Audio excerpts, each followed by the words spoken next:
Hi guys! Welcome back to my channel. Ito na nga, may do not date ata si Will at si Bianca sa PBB. Silang dalawa daw ang nakatanggap ng reward. Ayon kay Kuya, syempre kinikilig na naman ang mga Will fans dyan. Kasi may paayuda naman si Kuya at nag-promote ang dalawa ng Dunkin Donut. Date yun. Pero ito ang nakakatawa at nakakasaya para sa mga Dasbeya. Sa una, medyo malungkot ang mga Dasbeya fans.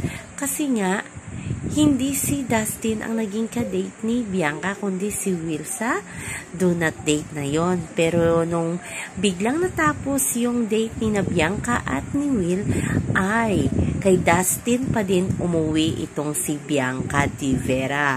Nadatnan ni Bianca itong si Dustin sa labas ng pool area na nagmuni-muni.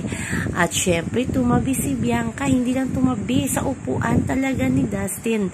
Talagang umupo talaga siya dikit na dikit kay Dustin. Syempre, ang ating Dustin, masayang-masaya na naman.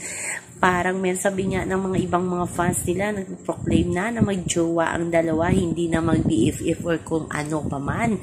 Kasi sa mga kilos daw nila, lalo na itong si Bianca, ay hulog na ito kay Dustin. Napapasmile na lang si Dustin nung sinabi niya kay Bianca na mauna na si Bianca sa loob. Pero sabi ni Bianca, hindi, ayoko, komportable ako dito. Aba, pasimpleng kinilig itong si Dustin niyo. Kaya guys, ano sa tingin nyo? Ano ba ang level ngayon ng pagtitininan ng Dasbeya? O diba nakakasaya naman kahit na yung nilayag ni Kuya ngayon ay ang will ka or will be. May pa-date pa. Parang ganon din yan sa PBB. Ito na nga ang malaking katanungan. Sino nga bang ilalayag sa outside world? Si Dustin ba o si Will? Parang magiging KD Lex ata yan. Parang kay Ian Rances, diba? Kung sino yung nakapanood ng ganon.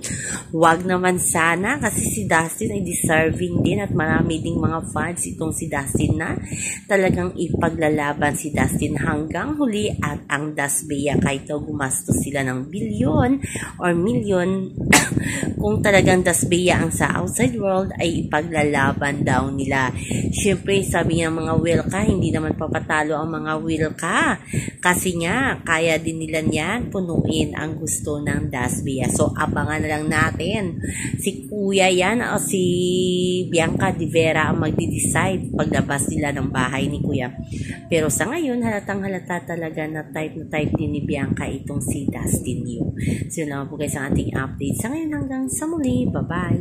Always remember, wag po tayo magpaka-stress. Please like, share, subscribe my channel para ma-update kayo sa mga bagong upload. Bye-bye.